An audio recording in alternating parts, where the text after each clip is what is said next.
warahmatullahi wabarakatuh.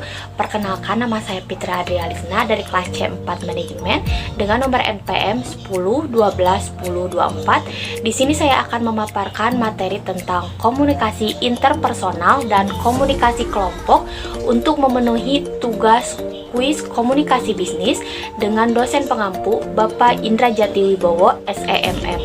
Selamat menyaksikan. Komunikasi interpersonal adalah komunikasi atau proses pertukaran informasi, ide atau pendapat yang dilakukan oleh dua orang atau lebih. Komunikasi interpersonal ini biasanya dilakukan secara tidak formal. Ciri-ciri dari komunikasi interpersonal, yang pertama, menggunakan bahasa informal dan bahasa formal. Bahasa informal adalah bahasa yang digunakan untuk kegiatan sehari-hari, dan bahasa formal adalah bahasa yang digunakan untuk situasi formal, seperti kita saat mengobrol dengan orang yang lebih dewasa ataupun yang memiliki jabatan yang lebih tinggi. Yang kedua, memakai media seperti ponsel, telepon, ataupun email. Jadi, komunikasi interpersonal juga bisa dilakukan secara lisan ataupun bisa dilakukan menggunakan media elektronik. Yang ketiga, dilakukan oleh dua orang atau lebih.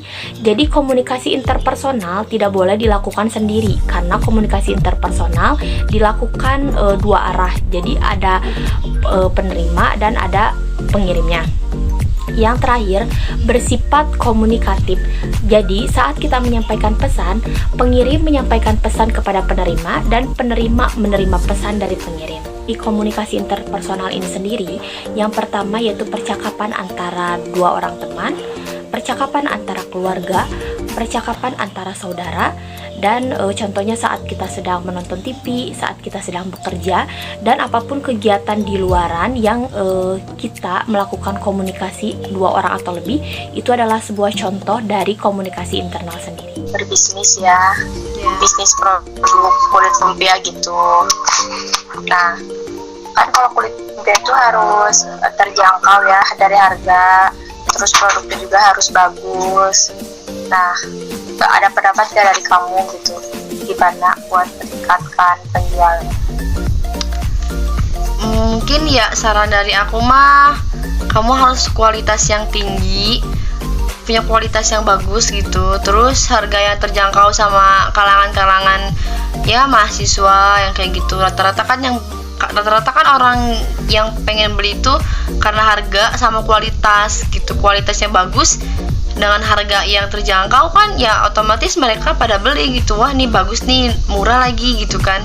Ya contohnya sih kayak aku gitu. Kalau misalkan mau beli sesuatu tuh pasti ngeliatnya dulu kualitasnya udah bagus, ya berarti kita beli gitu. Komunikasi kelompok adalah komunikasi yang dilakukan oleh 3 orang atau lebih, di mana saat melakukan komunikasi kelompok harus dapat berinteraksi dengan orang lain agar bisa mencapai tujuan bersama. Ada dua. Yang pertama ada kelompok kecil, di mana kelompok kecil merupakan suatu komunikasi kelompok yang sering kita lakukan, contohnya seperti rapat, seminar, perkuliahan di kampus, dan lain sebagainya. Dan yang kedua ada komunikasi kelompok besar. Komunikasi kelompok besar merupakan sebuah komunikasi yang efektif dan bersifat linier atau satu arah, di mana komunikasi ini yaitu komunikasi besar lebih tertuju pada perasaan. Contoh dari komunikasi kelompok besar seperti dari latar belakang, jenis kelamin, usia, dan latar pendidikan. Selain itu, pesan yang disampaikan komunikasi kelompok besar sifatnya mudah menyebar di antara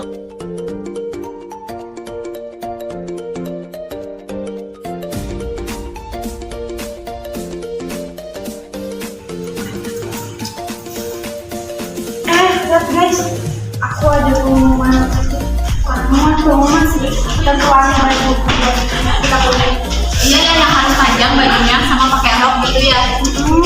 Terus emang wajib atau enggak sih? Katanya mah wajib sih, soalnya tadi juga ada pengumuman. Kalian tahu nggak di UTR itu ada apa sih, jaket, hampers gitu? Yang itu ya, yang cinta almasa ya? Oh, pakai itu? Nah, itu bagus banget ya. Kalian mau beli nggak kira-kira? Itu udah sana kira-kira apa nih? Emang kalau misalkan buat alma mater